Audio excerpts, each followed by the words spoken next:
Hola, salut à tous, chapitre 42 de Kagurabati est là. On s'arrêtait au dernier, en plein combat, Chihiro contre Kyora. En plus, Iyuki est entré dans l'entrepôt, elle a été téléportée par Akuri, donc en gros, le combat est en cours, quoi, c'est ça, et petit à petit, il approche de la fin, hein, on le sent quand même, hein. Donc, allons-y. Première page, petit chapitre, c'est absolument tout. On nous montre en gros, ok, c'est un flashback apparemment. En gros, on montre ce que Iyuki a fait avant de rejoindre Chihiro. Donc, en gros, la voix tournait Iyuki juste avant de rejoindre Chihiro. On voit Tafuku, je crois, enfin le Yokozuna, sinon on ne revient jamais. En gros, le gars qui est tué avec Iyuki, quoi. Il fait, hé, tu comptes vraiment le tuer après tout ça? Chihiro est là, je veux dire. Et Iyuki fait, évidemment, on récupérera jamais les sabres imprégnés sinon. Qu'est-ce que t'as? T'es de ton côté? Et Tajifu ou Tafuku, enfin, le Yokozuna, il fait non, mais je doute qu'il veuille se battre contre toi. Tu veux le tuer malgré tout? Et Yuki fait écoute, je ne l'ai pas buté la dernière fois, c'est juste parce qu'il me faisait pitié. Je ne tiens. Je ne, ok. Je ne tiens pas en aussi haute estime que toi. Pour l'instant, je désobéis à mes ordres pour sauver ce qu'on aurait dû ignorer alors. Trois petits points. Et c'est dans sa tête. Il y avait un petit garçon tout à l'heure. Il hurlait pour qu'on lui rende sa sœur. En gros, le gamin que Tiro a pris sur son aile, quoi, qui est avec, en gros, pas Shiba, qui est avec en gros ceux qui sont dans la voiture, quoi. Derrière, Yuki fait. La prochaine fois, je le tuerai pour de bon. Qu'il fasse pitié aux dons. Je ferai tout pour récupérer les sabres imprégnés, c'est ce qui est décidé. Là maintenant, retour au présent. Et en gros, on nous montre que le combat d'entrepôt est mis sur une sorte d'écran géant. En gros, c'est un hologramme qui fait un peu écran géant, quoi, on va dire. Et c'est comme si tu étais au cinéma, quoi. En gros, les gars dans la salle d'entrepôt, ils sont assis. Les gars, en gros, à la salle de enchères, quoi, ils sont assis et c'est comme si c'était au cinéma et regardaient un film, quoi. Donc, en gros, ils voient le combat Chihiro, Iyuki contre Kyola, quoi. Comme s'ils étaient au cinéma. Donc, en gros, on nous montre, en gros, leur point de vue, quoi.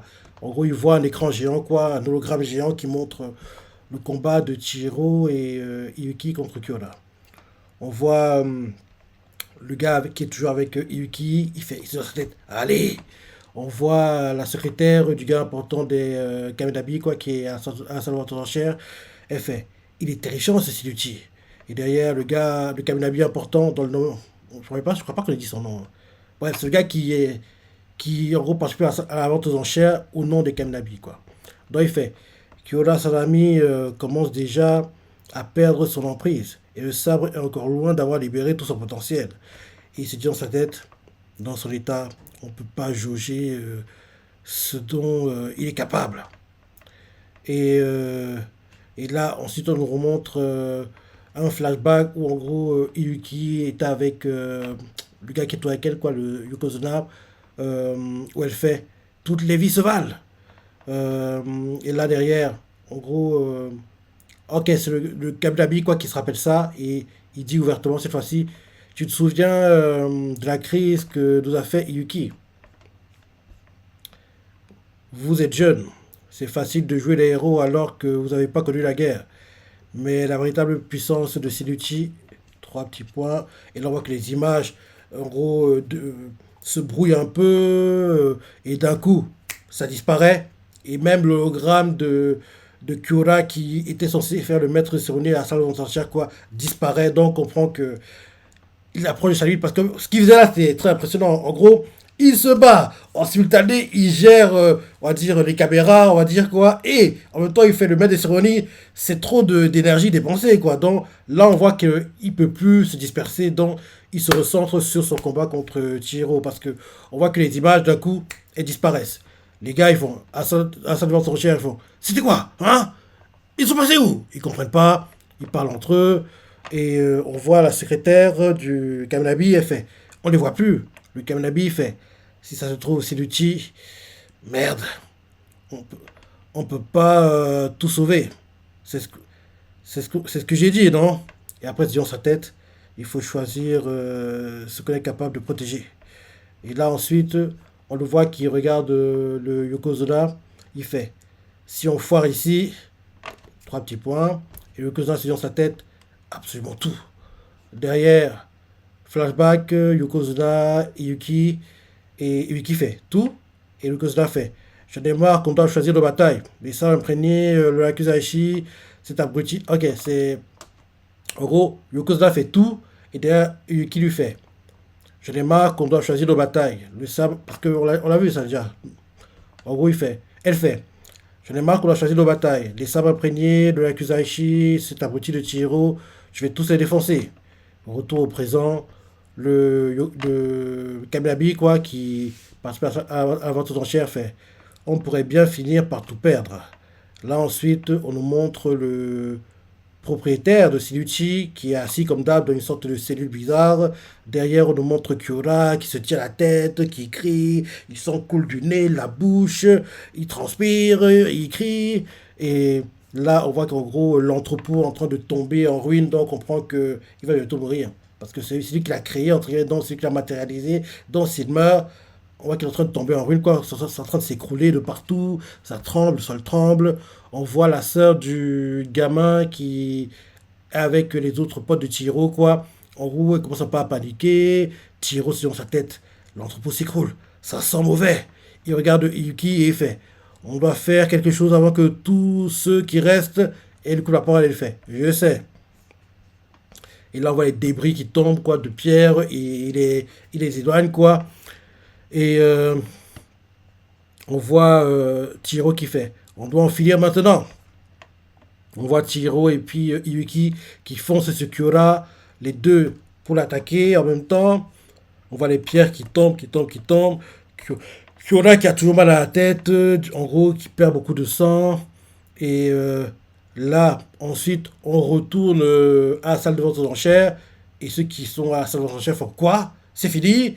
Et là, à la salle de vente aux enchères, on voit que quelque chose est en train de se matérialiser, d'apparaître. On voit Akuri qui voit ça. Et en gros, on voit que le combat continue. On voit que Kyora, malgré qu'il... Non, il est bon, hein.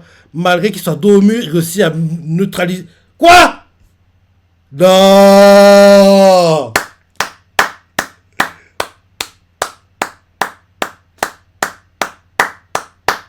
C'est beau, hein.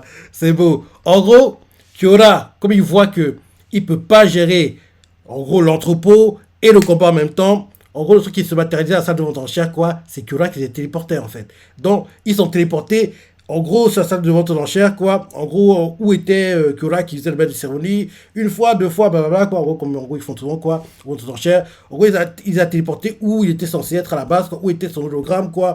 Donc, en gros, on voit que il téléporte. Et on voit Chihiro et Yuki qui sont en train d'attaquer. On voit que les gars à sa sorcière sont choqués. Et là, on voit Kura qui fait Mukade. Il essaie de dégainer l'épée, mais il peut pas. Et Yuki comprend qu'ils sont plus dans l'entrepôt. La sorcière fait le hall. Et là, on voit que, en gros, des débris, des pierres qui tombaient à sa sorcière, quoi, tombent dans en gros, les débris des pierres qui étaient dans la salle de l'enchère tombent dans en gros. Qu'est-ce que je dis? Les débris des pierres qui étaient dans l'entrepôt tombent dans en gros la salle en gros de vente aux enchères, quoi. En gros, il y a des explosions à gauche et à droite. On voit Kyura qui en gros tombe par terre. En gros, il est à quatre pattes, quoi. Et il essaie de rester à peu près debout, quoi, grâce à l'épée. Il a du mal à respirer. Chihiro se dit dans sa tête, Akuri ne nous a pas ramenés ici. Et on n'est pas enregistré dans l'entrepôt. Si le pouvoir de ces outils cause une telle instabilité, qu'arrivera-t-il à l'entrepôt? On voit que Kura tient le katana, le sang dégouline sur le katana, et on nous montre Shiba qui est à côté de Akuri, il vient d'arriver, il fait qu'est-ce qui se passe? Et Akuri fait ah, monsieur Shiba. Et là, on voit que le sang dégouline, dégouline, on voit qu'il y a une sorte le sang de Kura, quoi, crée une sorte de cercle autour de lui. Et on voit que le sang continue de dégouliner, en gros, sur le sol. Ça se répand partout, quoi. Et là, d'un coup, bim, plein de fleurs apparaissent. Et on voit que les gens qui sont pas trop loin des fleurs, quoi, dès qu'ils sont touchés par les fleurs poussent dans leur bouche. Ah, ça sent les oreilles, les yeux. Putain, mais ce sabre, putain, il est trop dangereux, hein. Parce que, en plus, là, faut bien que. Il ne maîtrise même pas. En gros, on nous montre juste, en gros, un fragment, je sais pas, peut-être 1%. 1% de ce que vaut vraiment le sabre. Et il fait autant de dégâts. Donc, imagine s'il est dégainé.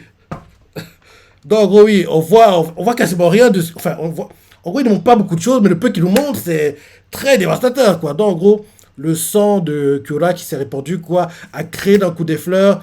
Et il y a des fleurs, quoi, les personnes qui sont vers les fleurs, dès en gros, ils marchent vers les fleurs, quoi. Les fleurs d'un coup commencent à pousser dans leur bouche, ils commencent à saigner, ils crient ah parce que oui, en gros, ils souffrent, quoi. On voit les gars, ils font qu'est-ce que c'est? Ah ça m'envahit! Ça m'envahit! Ah il crie, Chiro assiste à ça, il est choqué de la scène, quoi. Il fait et derrière, on voit en gros Shiba choqué qui fait il peut se servir de ses outils? Non, tu viens d'arriver, donc tu comprends pas. Il peut pas. Et là, on nous montre le propriétaire de Siluti dans sa cellule bizarre, quoi, qui est toujours assis. Et là, derrière, Kyora se dit dans sa tête, sors de moi, parce que oui, actuellement, il est en train de perdre le contrôle de son corps, et c'est le propriétaire de Siluti qui est en train de prendre le contrôle de son corps. Donc oui, il se dit dans sa tête, sors de moi, sors de moi. Et là, on nous montre Yuki qui fait, je vais l'achever. Et là, derrière, euh, Akuli, oui, Akuli lui fait attends. Et Yuki ne comprend pas, elle fait quoi encore? Et, et, et là, elle fait c'est toi qui disais qu'on devait se débarrasser de lui. Et Akuli fait à Yuki c'est différent maintenant. Le pouvoir de Shiuchi a trop d'emprise sur l'entrepôt. Mhm. Il commence à s'effondrer. Il va bientôt se désintégrer. Et là derrière, Iki fait raison de plus. Et Akeli lui fait Kyoda se démène pour le maintenir comme il peut. Si on le tue, l'entrepôt sera anéanti. Et Yuki fait comment sauver ceux à l'intérieur? Comment sauver ceux à l'intérieur? Et Akeli lui fait il faut que quelqu'un leur transmette de la force occulte pour que je les ramène ici. Et là, Shiba fait sûrement pas. Et là derrière, en gros, on voit Yuki qui voit Shiba et comprend pas, et c'est sur sa tête, t'es qui toi? Et on voit Shiba qui l'ignore, qui parle avec Akuli et fait Kyora est à deux doigts de la mort. Il tiendra quelques secondes tout au plus. Ce serait du suicide d'y retourner. Et on voit Yuki qui fait peut-être, mais on peut pas juste les laisser. Et là, derrière, on nous montre le gamin qui cherche sa sœur, quoi. Et inquiet, il dit Frangine. Et derrière, on nous montre, en gros, Iyuki et, en gros, le Gozna qui sont avec elle, quoi. Ils se disent en simultané, dans leur tête on peut pas tous les sauver. Et là, on voit que la sœur du gamin, quoi, en gros, elle est en train de tomber, les débris tombent, en gros, on voit que, on dirait qu'elle est en train de tomber une sorte de falaise, quoi, en gros. On dirait en fait que dans l'entrepôt, une sorte de trou s'est créé, et elle est en train de tomber dans le vide, quoi. Donc, en gros, on dirait que c'est un peu ça. Et, et là, on voit Chihiro qui fait. Si on néglige ce fait, si les innocents doivent être sacrifiés, je ne pourrai plus me regarder dans un miroir. Et là, on voit euh, Akuli qui fait Chiro. Derrière, on voit Shima qui fait ça suffit.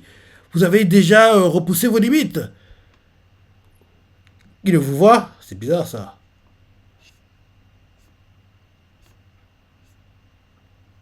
Ok. Shiba fait ça suffit. Vous avez déjà repoussé vos limites. Vous allez vraiment mourir. Et Chiro fait qu'est-ce qu'il nous fait? Il fait jusqu'au dernier. En gros, il va sauver jusqu'au dernier, quoi. Et là, on montre la sœur du gamin qui a fait être empalée par des. En gros, les barres de fer des cellules qui ont été brisées par des rochers, quoi. Donc, en gros, genre le toit de la cellule, quoi, a été brisé par des pierres, dont il y a des barres qui sont restées. Et elle, en tombant du vide, quoi, elle a failli être empalée par les barres. Donc, en gros, elle a réussi à se retenir, quoi, pour ne pas être empalée par les barres de fer, quoi, qui étaient à la base, en gros, des barres de cellules, quoi. Donc là, on la voit qui pense à son petit frère, les larmes aux yeux, on voit que, en gros, Acculé est en train de lui envoyer de la force occulte, parce qu'on voit qu'il y a genre le truc qui apparaît quand tu te matérialises, quoi, qui s'approche d'elle, elle veut l'attraper, et là, on voit que Chihiro apparaît, où était le truc qui, en gros, apparaît quand quelque chose se matérialise, quoi, et on voit que la main de Chihiro apparaît, leurs deux mains sont sur le point de se joindre, et là, Shueisha nous met ses convictions ne flanchent pas. On voit Akuli qui commence à vomir le sang parce qu'il atteint sa limite et il fait fais vite. Il met ses mains pour retenir le sang qui sort, mais ça traîne quand même entre ses doigts. Le sang dégouline, quoi. Et là, c'est la fin du chapitre.